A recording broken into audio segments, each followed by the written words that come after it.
Hi, Miss Eileen Isbieto. Can you please introduce yourself? Good day, sir, ma'am.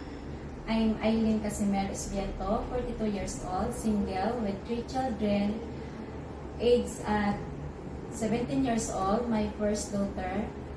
My second child is 10 years old son, and my third child is 5 months old daughter. I am high school graduate, living in Nazareth, Purong Aklan, and I have 1 brother, 5 sisters, and I am 4th child of the family.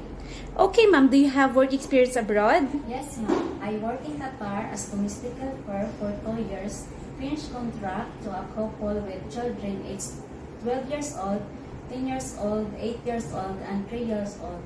I do all the household chores like cleaning, cooking, ironing, laundry, car washing, and my main duty is taking care of the children. Okay, ma'am. In your previous employer, how would you take care of the child or the children when they are sick? I am always securing of the children, ma'am. When the baby is sick, I will check the temperature and I will call the employer. Okay, ma'am. In your previous employer, how would you take care of the child or the children when they are sick? How would you describe yourself? I am hardworking, honest, and responsible, ma'am. Okay, ma'am. Do you have any tattoo? No, ma'am. Do you have surgery or serious sickness before? No, ma'am. Do you have an allergy to a certain foods? No, ma'am. Do you smoke or drink alcohol? No, ma'am. Okay, ma'am. Why do you want to work abroad?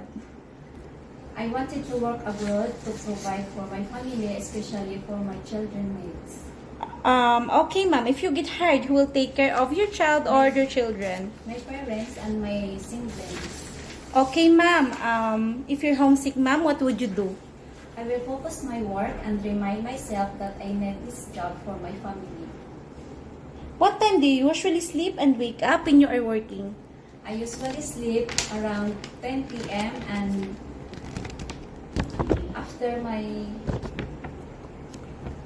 work is done, I wake up around 5 p.m. Okay, ma'am. Are you the one who does the cooking and do the market at home? Yes, ma'am. Sometimes kids are super active and they tend to be out of control. How would you control your temper? I will be more patient and calmer when dealing with them, ma'am. Do you accept no day off but to be paid instead by your employer? Yes, ma'am. When you visited the parents or relatives and friends of your employer, will you help and do the housework there? Yes, ma'am. Can you promise not to lend money in Hong Kong? Yes, ma'am. Are you scared of dogs and cats? No, ma'am. Do you promise not to use cell phone during working hours? Yes, ma'am. Do you promise to finish your contract? Yes, ma'am. I am willing to finish, extend if needed. Okay, ma'am. Can you cook Chinese food? No, ma'am, but I'm willing to learn. Okay, ma'am. Can you sing a nursery song? Yes, ma'am. Watermelon, watermelon, papaya, papaya, banana, banana, banana, banana, fruit salad, fruit salad. Okay, ma'am. What is your message to your future employer? Good day, sir, ma'am. I hope you choose me as your helper. I am hardworking, honest, and responsible person. I promise to serve your family with all my best, and thank you.